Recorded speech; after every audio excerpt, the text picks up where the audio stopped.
You're listening to Poe Forevermore Radio Theater. Dark Bells, a conversation with composer Jonathan Leshnoff and violist Peter Minkler.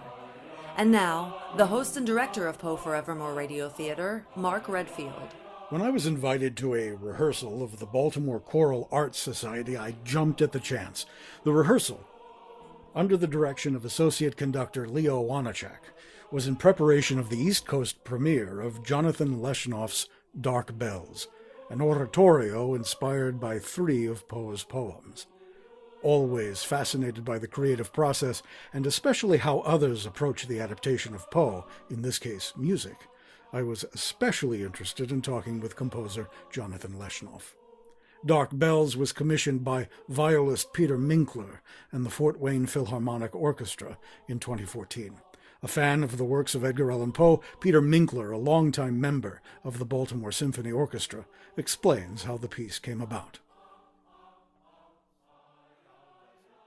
We'll start with Peter. How does it come to be? It comes to be because I received a grant from the Maryland State Arts Council. I won the Baker Prize, and so I had some money, and I didn't know what to do with it because most people who get this money buy something with it. They'll buy a new cello, they'll buy a truck, they'll buy time to be able to do whatever they do as an artist. But I'm happy with what I have. So since the viola is so underrepresented as far as repertoire is concerned, I decided to use the money to commission works for my instrument that would not only live forever, because once they're written anyone can play them, but that I could play and get to know the composers that I like. And that's where it led me to Jonathan. I had asked some people who had commissioned works from Jonathan how they liked working with him. I liked his music. The BSO had played his Starburst, which was really a lot of fun to put together. And so I knew he had written for viola, he had written for chorus, and he had written for orchestra. And at that time he was working on a cantata for chorus and orchestra. So I knew that he knew how to make this happen rather than hiring somebody or asking somebody and this would be their first project. So I knew he had some experience under his belt, and I liked his music. And so as I usually do, I fall into these things. I just asked him one day, well, would you like to compose this piece for viola, chorus, and orchestra? And we just went from there. Here's composer Jonathan Leshnoff. The first thing that went through my mind was orchestra, fine. Chorus, fine. And a viola, what? I don't get it. So as I was about to articulate no, Peter jumped in and said, how about this on the works of Edgar Allan Poe? And suddenly that stopped me in my tracks, because the work of Poe just begs to be put to sound. And working through that piece, and now in retrospect, the best instrument to represent that is the viola. Its interaction with the choir and how the orchestra could mumble and grumble and scream in reaction to those two powerful forces. So it's become quite an evocative, colorful work.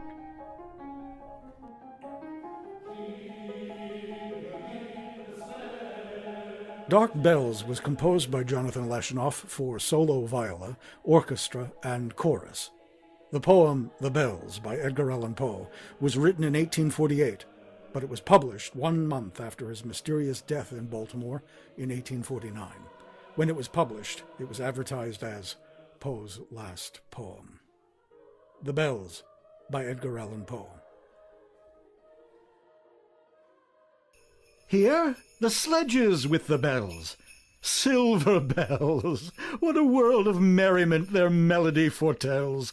How they tinkle in the icy air of night, while the stars that oversprinkle all the heavens seem to twinkle with a crystalline delight, keeping time in a sort of runic rhyme to the tintinnabulation that so musically wells from the bells, from the jingling and the tingling of the bells. Here, the mellow wedding bells, golden bells. What a world of happiness their harmony foretells. Through the balmy air of night, how they ring out their delight from the molten golden notes, and an in-tune what a liquid ditty floats to the turtle dove that listens while she gloats on the moon. Oh, from out the sounding cells, what a gush of euphony voluminously wells, how it swells, how it dwells on the future, how it tells of the rapture that impels to the swinging and the ringing of the bells, of the bell,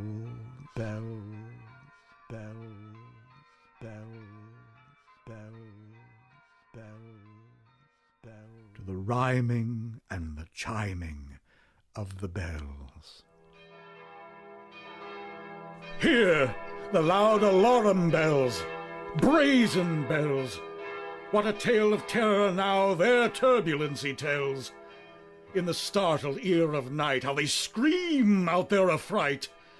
Too much horrified to speak, they can only shriek out of tune, in a clamorous appealing to the mercy of the fire, in a mad expostulation with the deaf and frantic fire, leaping higher, with a desperate desire and a resolute endeavor, now, to sit or never by the side of the pale-faced moon. Oh, the bells!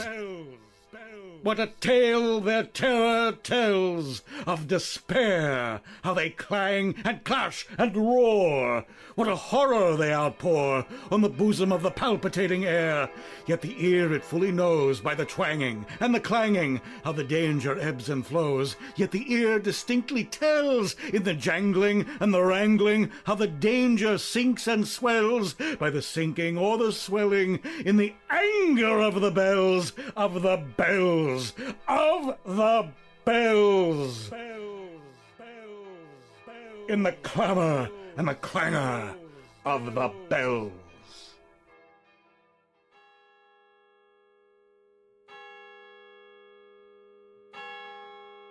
Hear the tolling of the bells, iron bells. What a world of solemn thought their monody compels. In the silence of the night, how we shiver with affright at the melancholy menace of their tone. For every sound that floats from the rust within their throats is a groan. And the people, the people, they that dwell up in the steeple all alone, and who, tolling in that muffled monotone, feel a glory in so rolling on the human heart a stone. They are neither man nor woman, they are neither brute nor human, they are ghouls, and their king it is who tolls, and he rolls a paean from the bells, and his merry bosom swells with the paean of the bells. And he dances and he yells, keeping time in a sort of runic rhyme to the paean of the bells,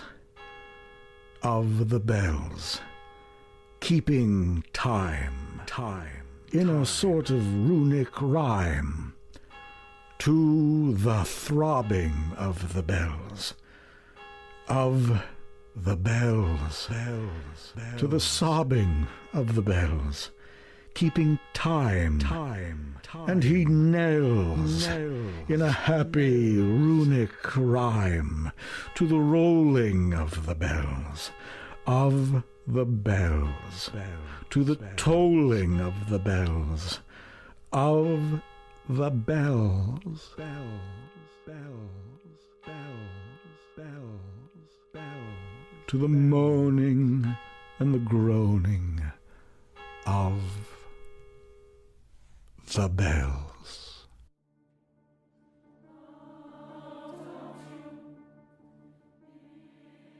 I remember distinctly Peter handing me a short book, a short anthology of Poe's poems.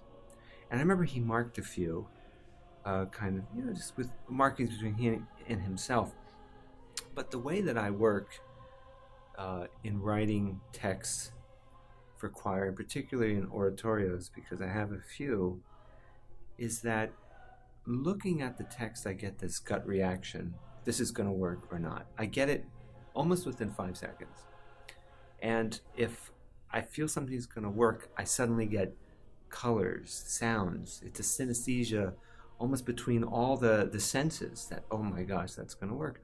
And if it doesn't, if I feel a poem's not going to work or a text is not going to work, it's just like a doormat, so to speak. It does nothing to me. Not that the work itself is not profound, but in terms of my artistic inclination. And so Peter handed me the book, and immediately I found 4 or 5 texts which would work perfectly. And then I get into this part, this meta structure of how to work with 20, 30, 40 minutes and a certain amount of text. Because the last thing a composer wants to do is kind of have a run-on sentence. Like, here's a text, there's a text, there's a text, right? There has to be some overarching form to what I do. I demand that of myself. And so I had this list of 5 poems, and then came the hard work of deciding which to use and how to use it and how to make something coherent and say something. Because that's my mandate as a composer. I want to take the listener on a journey. Where they go, what they feel, that's up to them. But I have to be the one that opens that door so they could explore that. And that's the point where I was at selecting this text. I had to make something coherent. So after a lot of time and contemplation, and that was really the most demanding part, whittling down the text, I came up with a solution that really worked for me. The Bells is in 4 parts, and they start off lightly and innocently and become more and more progressively scary. And to me, that was the perfect framing technique. I said, wow, what happens if I have 5 movements? And in the beginning, I'll take the innocent aspect of the bells, the tinkling bells, the winter, the wedding bells. And I'll use that as a first movement. Then something else will happen in the middle. And towards the end of the composition, I'll come back to the bells. And this time they're the alarm bells. And I take the same themes that I have in the wedding bells, and suddenly they become grotesque. The same musical ideas, the same gestures, and somehow they've been transformed into these dark structures. So once I had that kind of anchor between movements 2 and 4, it's a little technical, but that's how I think, between movements 2 and 4, suddenly the rest of the piece fell into place. Because in terms of drama, I knew that 2 would be light, 4 would be dark, and so 3, that's where I decided to use alone, something stepping back and contemplative. And the Eldorado at the end is in my music, wistful and introspective. The 3 poems that were ultimately chosen, The Bells, Alone, and Eldorado, all share a common thread in that they can be read as a journey through life from youth to old age and death. The poem Alone was also published after Poe's death, but was written when the poet was only 20 years old. Alone by Poe. From childhood's hour I have not been as others were. I have not seen as others saw. I could not bring my passions from a common spring. From the same source I have not taken my sorrow. I could not awaken my heart to joy at the same tone, and all I loved alone. Then, in my childhood, in the dawn of a most stormy life, was drawn from every depth of good and ill the mystery which binds me still. From the torrent or the fountain, from the red cliff of the mountain, from the sun that round me rolled in its autumn tint of gold, from the lightning in the sky as it passed me flying by, from the thunder and the storm and the cloud that took the form when the rest of heaven was blue, of a demon in my view. As I said, Alone is one of my favorite poems because in a way it's autobiographical to myself. In a way, it's like an autobiography of my own life. And so I find that poem in particular so powerful. And I find the movement within this piece so powerful that it's the easiest and it's the most difficult for me at the same time, because I know the words, I know what's coming, I want to be able to comment on them as they're coming from the chorus, but on the other hand, am I doing enough? Am I being enough in the moment? Am I letting myself go to then have the audience really feel what the words mean?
Indeed, in the first movement, it is a setup movement, and it's only for viola and orchestra, in fact, a very reduced orchestra, because the idea is to set the mood. Essentially, it's 2 or 3 minutes, almost like a deep breath, a meditation to go into the work. And it's in a movement like this where I feel so in tune with the viola's character and its deep, rich sound. And the viola itself is so evocative of Poe that it's almost as if Poe's poetry is there, but it's hidden. It's being expressed through the viola. That's not the case in the entire piece. The bells, both movements of the bells that were split up, don't use the viola at all because they're loud. It's even on the happy, lighter side, they're still loud. And I don't want the viola competing with the orchestra. It's movements 1, 3, and 5, where I give the viola space to work with the voices, the women's voices in low register, the men's voices in high register. Not necessarily the most comfortable places to write for choir, but certainly very unusual and very colorful. Those combinations with the viola were quite striking.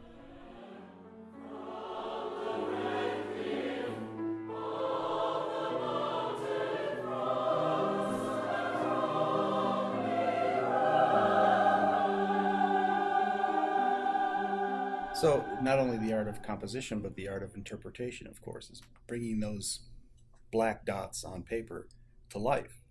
And that's what I think is what the interpreter's job is. Just like a great poem, it can fall flat if the person saying it or reading it or emoting it, it doesn't make any sense. It's the same with music.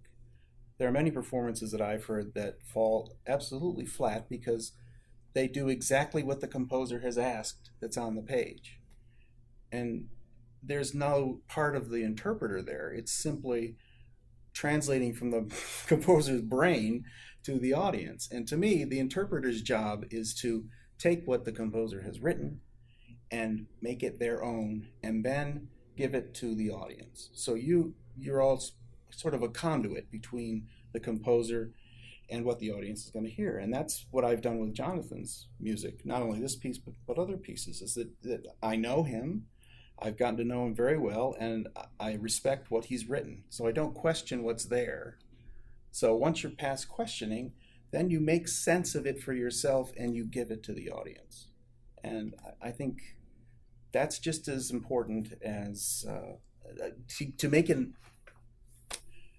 It's just as important to make a great experience for the audience from the interpreter's point of view as well as the composer. I mean, there are many great composers who you'll hear a performance of, and that you just say, that was bad, that was awful, and it wasn't because the composer had failed. It's because the person interpreting it had failed. And so to me, that's just as important. And that's my job when I play anyone's music, is to convey a certain sense to the audience that I want them to. And sometimes they get it and sometimes they don't, that's fine. But I know what I'm doing is honest to the core, and that's all you can do. Peter has been a longtime friend and colleague of mine, and I really admire his playing, and I feel that he really understands what I'm trying to get at. So in addition to working with the viola and Poe on such an intimate match, it's augmented by Peter's sensitivity and his musicality, and particularly how he and I get along and work together creatively.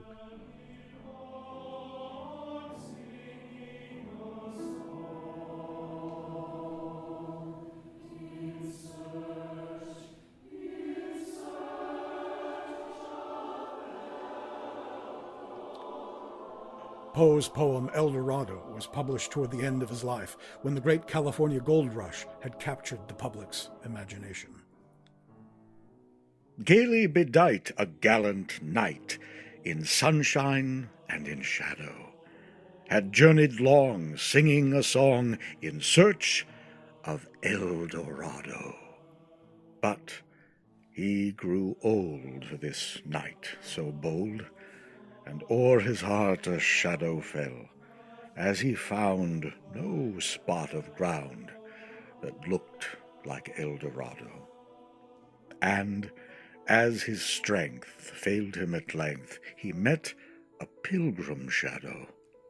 "Shadow," said he, "where can it be, this land of Eldorado?" "Over the mountains of the moon, down the valley of the shadow, ride, boldly ride," the shade replied, "if you seek for Eldorado."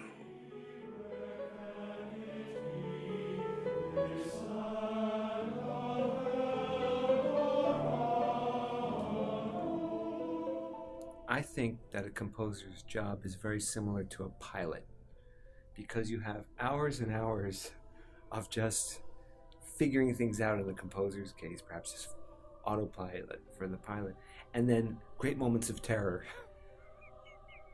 And the analogy is that I'll spend months and months, sometimes years, figuring things out, trying things out in my head and on the piano, and scoring things and changing things, and suddenly there it is, 3 days before the performance is the first time I get to hear it.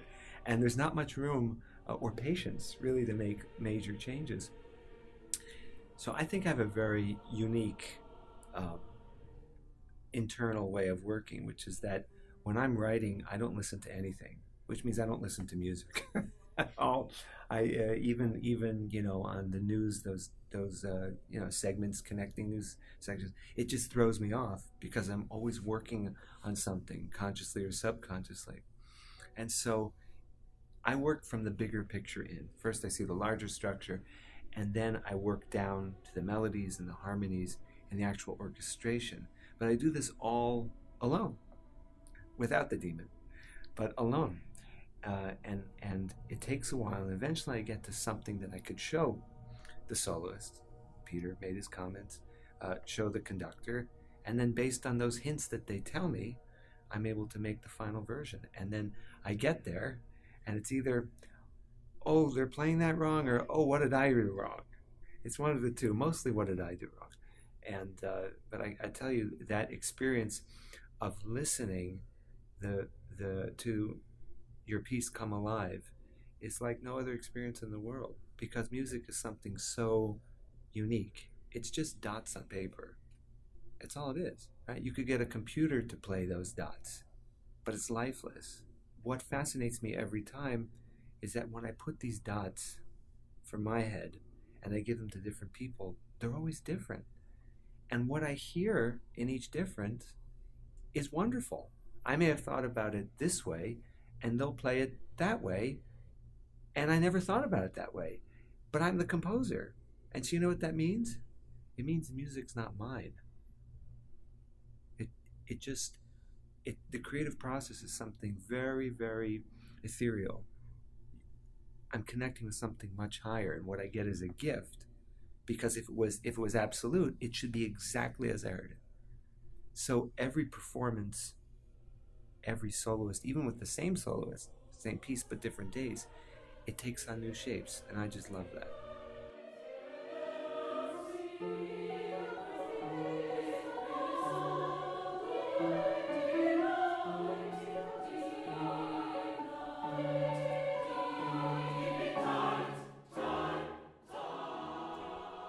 I'd like to thank Peter Minkler and composer Jonathan Leshnoff for sharing their thoughts on how Dark Bells came to be, and to the Baltimore Choral Arts Society for the graciousness in allowing me to listen in to their rehearsal of this cantata.